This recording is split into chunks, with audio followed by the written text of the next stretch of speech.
Oke guys, welcome back to Daily Charting with Toshi, di mana kita akan daily chart your favorite cryptocurrencies. Oke, dalam 24 jam terakhir, dengan cukup mengejutkan, cryptocurrency market meningkat sebesar 4,14%. Dengan total market cap mencapai di 963 miliar US dollars. Nah, kita bisa lihat untuk Bitcoin, dia sekarang ada di atas dari 20.000 ya. Dan itu merupakan peningkatan sebesar 6,8%. Ini cukup mengejutkan. Kenapa? Karena indeks dolar masih dalam posisi yang cukup kuat. Ada koreksi sedikit ya. Kemarin sempat di 114, tapi dia nggak drop parah juga. Jadi bisa dibilang peningkatan dari Bitcoin pada kali ini adalah karena demand dari Bitcoin itu sendiri ya. Dan karena dari itu korelasi dengan altcoins pun ya meningkat ya, seperti Ethereum dia meningkat sebesar 5,84% di angka 1.300-an. Untuk BNB dia meningkat sebesar 3,43% di angka 282. Lalu untuk XRP dia malah terkoreksi sebesar 0,69%. Jadi kayaknya kalau dari angkanya tembus MA 200 dan daily close di bawah ya. Lalu untuk Cardano dia meningkat sebesar 3,76%. Untuk Solana dia meningkat sebesar 7,53%. Dogecoin meningkat sebesar 1,61%. Dan untuk Atom kita bisa lihat dia tipis ya, meningkatnya hanya 0,22% saja. Nah, seperti yang kita tahu pada hari ini hari yang cukup penting ya, di mana akan ada beberapa data economic calendar yang keluar. Yang pertama adalah speech dari Jerome Powell yang akan keluar nanti jam 6:30 malam. Nah, semoga saja Jerome Powell ngomongnya nggak aneh-aneh ya.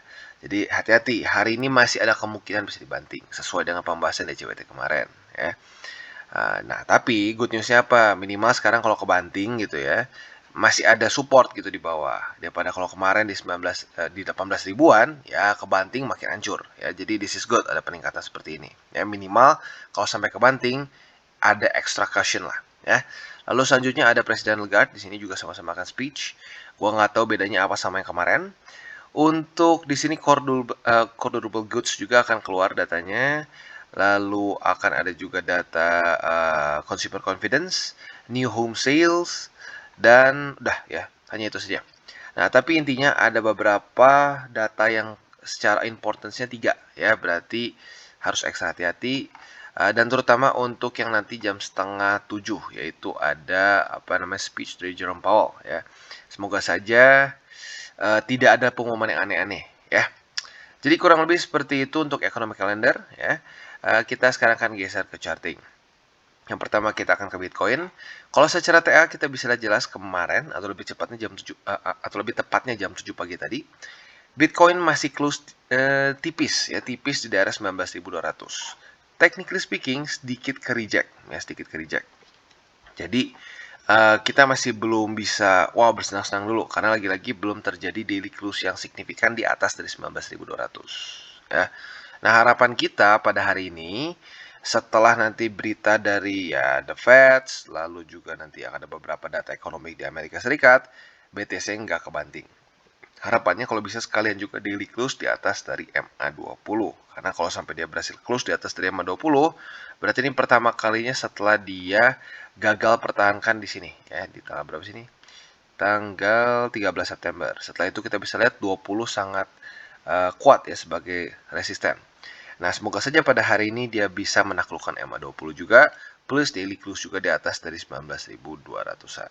Yaitu PR untuk short termnya. Jadi sama seperti kemarin, tetapi ditambah satu, yaitu kalau bisa sekalian juga MA20 ditaklukkan di hari yang sama. Ya. Oke, jadi itu PR untuk short term dari BTC. Untuk long termnya, kita sudah hafal harusnya ya. Weekly close harus diusahakan di atas lagi dari 19.200 minimal. Ya, karena kita bisa lihat di sini. Kemarin ya tepatnya pada tanggal 19 September itu merupakan weekly close pertama di bawah dari 19.200 sejak 2020 ya. Kita cek lagi di sini ya. Terakhir kali terjadi weekly close di bawah di situ tuh di bawah 2020 ya. Jadi udah 2 tahun sebenarnya ya. Sangat sayang tapi ya sudah terjadi ya. Makanya PR untuk long termnya adalah jangan sampai mulai lagi di bawah lagi, atau jangan sampai lebih tepatnya daily close weekly close di bawah dari 19.200 ya. Jadi harapan gua dalam 6 hari ke depan BTC bisa kembali weekly close di atas dari 19.200. Untuk yang lebih long termnya ada dua nih PR-nya. Yang pertama, jangan sampai kepukul oleh MA20 karena kalau kita di sini sudah semakin dekat ya. Sekarang itu sudah di 22.600-an. Itu yang pertama. Dan yang kedua, PR yang lebih long term lagi adalah taklukkan MA200. Karena sebelum kita bisa menaklukkan MA200, maka bull run itu masih cukup ngawang-ngawang lah ya, masih cenderung berhayal kalau seperti itu ya. Nah, di waktu bersamaan kalau dia bisa menaklukkan 20 dan 200, otomatis dia mulai ada di atas dari bull support band.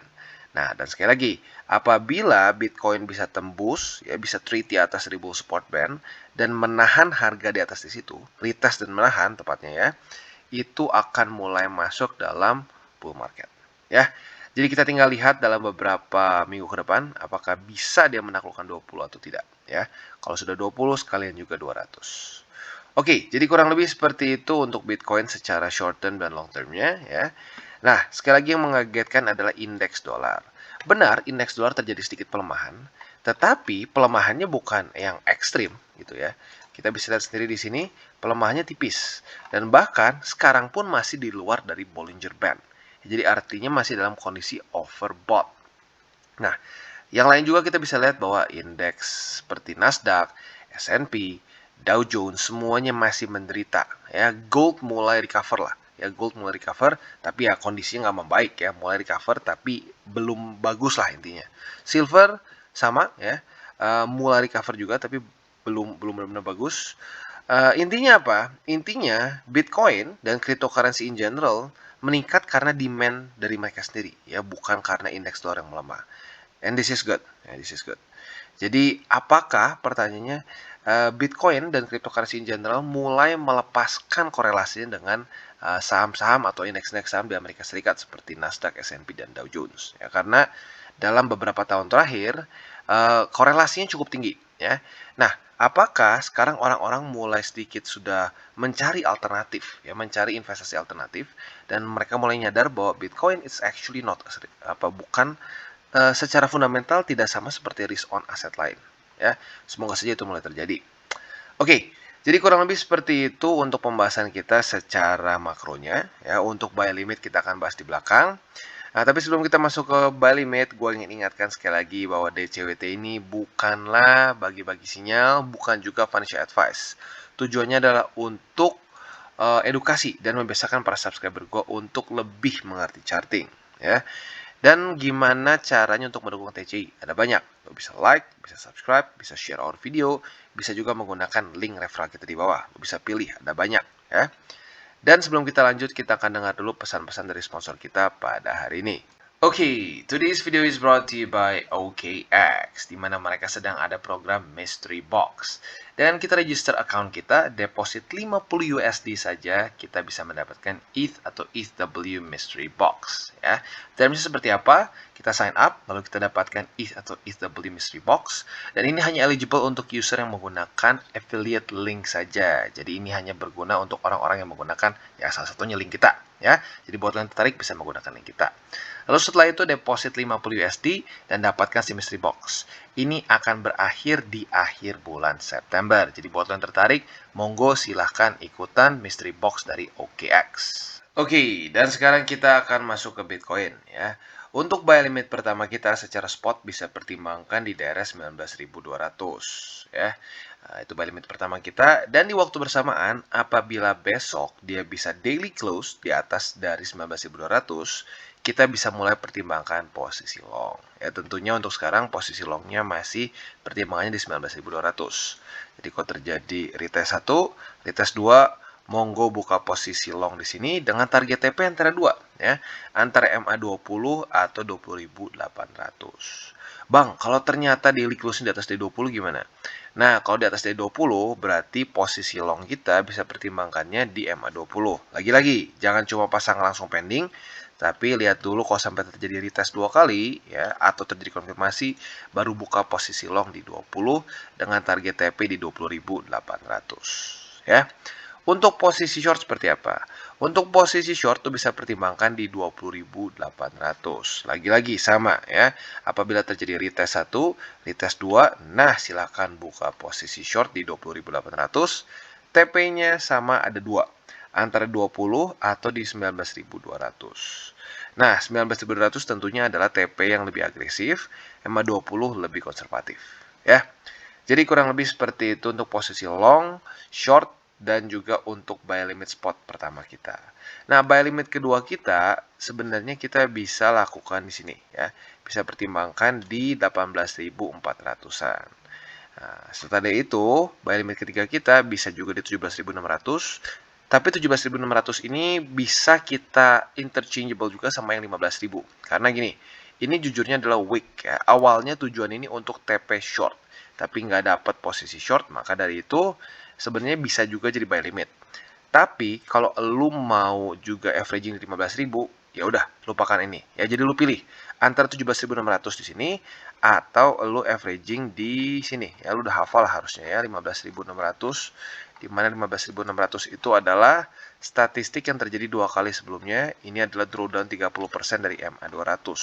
Terjadi di tahun 2020 dan 2015 di sini ya. Oke, jadi kurang lebih seperti itu ya. Lagi-lagi PR besar dari Bitcoin adalah kembali weekly close di atas dari 19.200-an ya. Bang, ini kan udah drop di bawah nih, apakah akan pasti lanjut ke bawah atau enggak? Ya, nggak ada yang pasti ya. Ada aja kemungkinan ini menjadi suatu fake out dari para bandar untuk memberikan kita apa ya, satu sinyal yang salah berpikir bahwa wah udah jebol nih, udah kita waktunya sell semua posisi kita. Itu bisa saja terjadi ya. Nah, makanya kenapa kalau gue pribadi ya berpikir cryptocurrency ini untuk lebih ke jangka panjang. Jadi ya sudah, mau dia lanjut turun nggak apa-apa, gue averaging terus down ya. Kalau naik averaging up, waktunya TP ya TP ya. Jadi kurang lebih seperti itu untuk Bitcoin ya, dan selanjutnya kita akan geser ke Atom. Oke, dan selanjutnya kita geser ke Atom.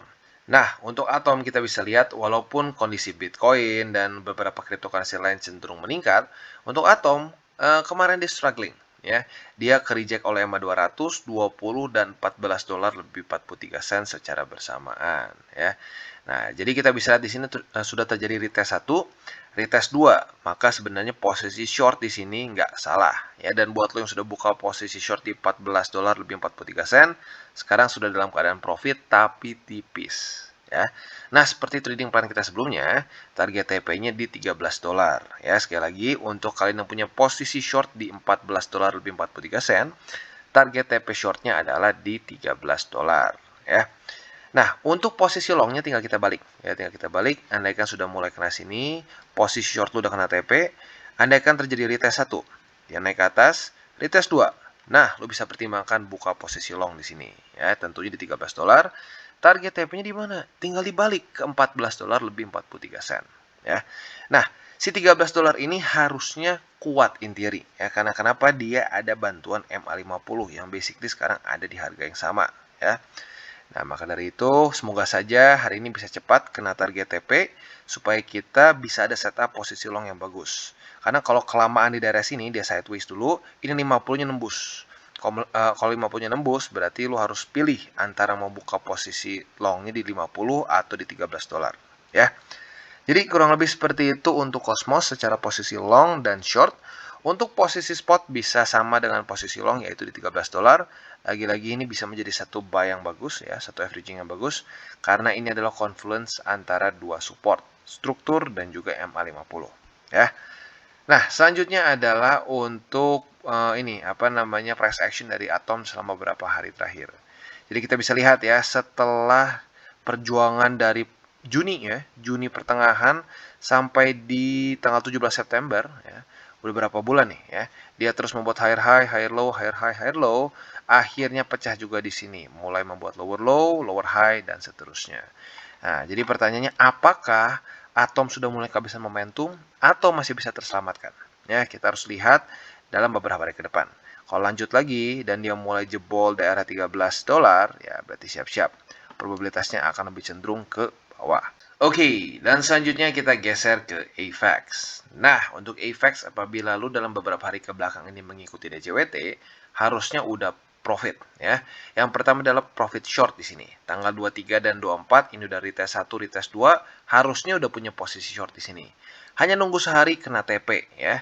Jadi hanya dalam sehari saja lu TP profit sebesar sekitar ya lumayan lah 4,8%-an. Nah, sekarang kita bisa lihat harusnya kalau lo ngikutin ya, udah kena posisi long ya, karena udah terjadi retest 1, retest 2 ya. Nah, sekarang sudah dalam keadaan profit sebesar, kita cek, ya nyaris 4% lah, nyaris 4%. Nah, jadi sekali lagi untuk posisi long yang di 17,28, lo bisa pertimbangkan untuk TP di 18,15 ya. Jadi lagi-lagi ya, TA simple bisa profit kok ya. Nggak perlu TA yang ribet-ribet, nggak perlu filternya sampai banyak banget, nggak perlu coretannya udah kayak Picasso, itu nggak perlu ya. Lo kadang-kadang dengan TA simple pun bisa profit ya. Nah, untuk posisi shortnya gimana? Untuk posisi shortnya basically kita copycat dari tanggal 23 dan 24. Ini yang kita harapkan ya. Jadi andaikan nih, tanggal 27 atau hari ini nih, dia retest lagi ke atas, ya ini menjadi retest 1. Dan ternyata besoknya dari retest sekali lagi, ya monggo buka posisi short lagi seperti di sini. Ya, jadi sekali lagi, kalau lu mau cari setupnya seperti apa untuk short, lu tinggal nyontek ke tanggal 23 dan 24. Kalau terjadi pola seperti ini lagi, monggo buka posisi short. Intinya terjadi retest 2 kali ya. Jadi itu kurang lebih untuk posisi short ya. Tentunya TP-nya ya sama kayak kemarin lagi ya. Buka short di sini, TP di 17,28. Ya, lagi-lagi simple. Dan untuk posisi spotnya bisa pertimbangkan di tempat yang sama dengan long, yaitu di 17,28 ya. Jadi untuk efek seperti itu ya. Dan untuk strukturnya lagi-lagi ya masih dibilang recovery juga ya belum juga ya. Mungkin ini bisa mulai dihitung recovery kalau udah mulai balik lagi ke 18,15. Alias mungkin lebih tepatnya bukan cuma balik, tapi mulai konsisten trade di atas dari 18,15. Dan di waktu bersamaan kalau bisa sekalian juga menaklukkan MA20 daily. Oke, dan selanjutnya Phantom. Nah, untuk Apex tadi kan berita bagus ya, posisi short udah kena TP, posisi long nyaris kena TP.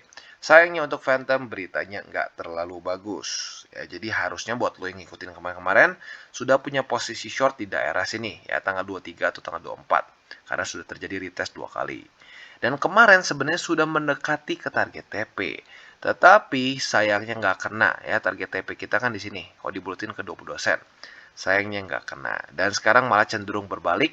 Kalau kondisi sekarang harusnya shortnya sedikit rugi di sini ya. Nah, pertanyaannya adalah, Bang, di cut loss nggak? Kalau gue pribadi lebih baik tunggu sampai minimal besok ya. Kalau besok tanggal 28 ya, dan harga di atas atau daily close di atas dari 23 sen, ya sudah, lu bisa pertimbangkan untuk cut loss. Atau kalau lu misalnya SOP-nya dengan minus berapa persen, ya monggo itu juga bisa diikuti ya. Lagi-lagi tergantung masing-masing. Kalau cut loss tuh cenderung cenderung ke tradernya masing-masing lah caranya seperti apa. Nah, untuk posisi long seperti apa? Untuk posisi long masih sama selama ya dia nggak daily close di atas dari 23 sen. Ya, jadi for now dia masih di 22 sen untuk posisi long ya. Tetapi apabila besok ternyata Phantom daily close di atas dari 23 sen, kita bisa mulai pertimbangkan untuk posisi longnya di sini ya. Kalau terjadi retest 1, retest 2, monggo buka posisi long di sini dengan target TP di 24 sen atau bisa juga di MA20 ya. Jadi kurang lebih seperti itu untuk Phantom, untuk posisi long dan shortnya. Untuk posisi spot bisa tetap pertimbangkan di daerah 22 sen dulu for now ya. Kalau sampai ternyata ya besok kembali daily close di atas, ya sudah bisa pertimbangkan di 23 sen. Jadi kurang lebih seperti itu, dan secara struktur ya seperti yang kita bisa lihat masih cenderung bearish ya. Lower low, lower high, lower low, lower high, lower low, lower high, dan seterusnya ya. Oke, dan selanjutnya kita ke XRP, dan kita bisa lihat akhirnya benar sesuai dengan analisa kita beberapa hari ke belakang. Ya dia terlalu overbought lah simpelnya ya. Jadi makanya kenapa gue bilang dari kemarin gue nggak terlalu nyaranin untuk buka posisi long atau beli spot di 200 ya. Nah, sekarang kita bisa lihat dia sudah daily close di bawah 200, dan sekarang ya, at least for now, dia mulai menunjukkan bahwa 200 ini mulai menjadi resisten ya. Nah, jadi kita bisa lihat ini bisa kita kategorikan sebagai retest pertama. Dan andaikan kalau sampai besok masih di bawah dari 200 juga daily close-nya, lu bisa pertimbangkan untuk buka posisi short di 200 lagi saat dia retest ya. Nah, jadi kurang lebih seperti itu untuk setup posisi shortnya. Dan tentunya target TP-nya ada dua ya. Yang pertama yang lebih konservatif di MA20 yang semakin mendekat sekarang di angka sekitar kalau dibulatkan di 40 sen. Nah, buat lu yang lebih bukan konservatif, yang lebih agresif, bisa pertimbangkan target TP shortnya di 38 sen. Ya, jadi kurang lebih seperti itu untuk posisi short. Nah, untuk posisi long, kita lihat dia mantulnya di mana. Kalau ternyata dia mantul di 20, ya sudah, berarti lu buka posisi longnya di 20, lagi-lagi harus dengan konfirmasi. Kalau ternyata 20-nya jebol, ya sudah, berarti posisi longnya bisa pertimbangkan di 38 sen. Ya. Untuk spot, ya sama kurang lebih seperti long ya, antara di 20 atau di 38 sen. Ya. Jadi overall seperti itu untuk XRP, posisi long, short, dan untuk buy limit secara spot. Untuk secara struktur, ya kita bisa lihat dia salah satu yang oke dibandingkan beberapa alts lain. Walaupun dengan catatan sebelumnya sangat flat, ya sangat flat. Tetapi karena ada good news, ya kasus dia dengan SEC semakin membaik, ya dan probability-nya semakin besar dia menang, jadi terjadi peningkatan yang cukup signifikan, ya. Jadi kurang lebih seperti itu untuk XRP, dan ini juga altcoins terakhir pembahasan kita pada hari ini ya.